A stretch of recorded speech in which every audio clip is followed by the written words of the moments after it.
If you struggle with shyness or social anxiety, check out our free No BS training course with actual useful advice you can do from home.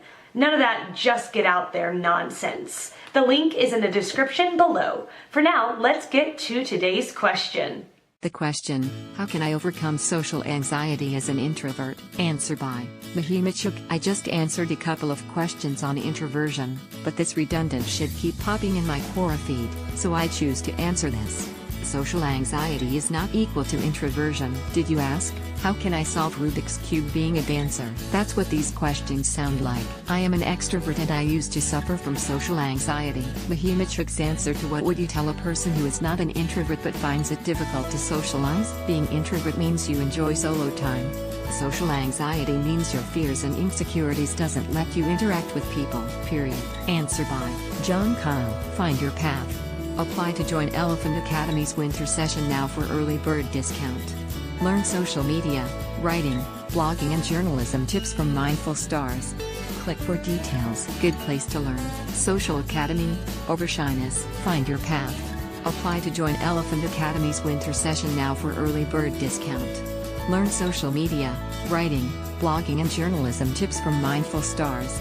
Click for details. I enjoy being around people, and laughing with friends is one of my favorite things to do. But I like to have time to stress about socializing.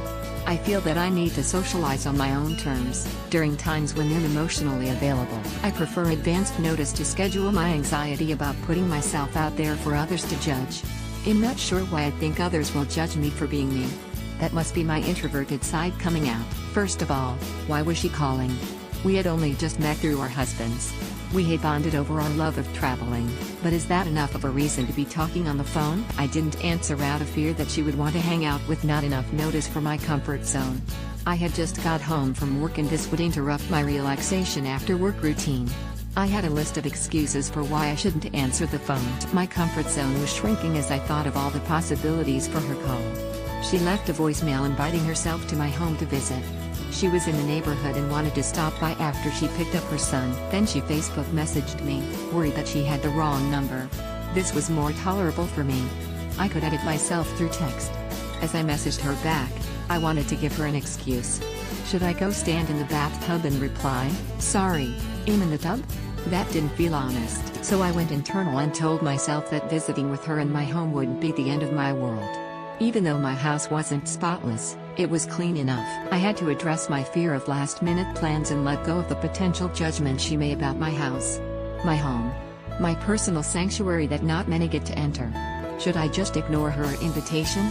No, that's not nice. Answer by Alex Manson. I think everyone can overcome social anxiety. For me it was a pretty painful process, and it is still not over, but I am pretty sure that you can overcome it yourself. First of all, you have to realize that anxiety makes your brain produce an unrealistic picture and out of proportion picture of what's actually going on. Anxiety makes you overthink every situation, and for people looking from the outside perspective it's not as nearly as bad as your anxiety makes you think it is. So it will be a long process to realize those things, but once you break the ice it is going to get easier and easier to be more open. You also have to practice by doing small steps as trying to break your bubble in situations you previously couldn't and similar.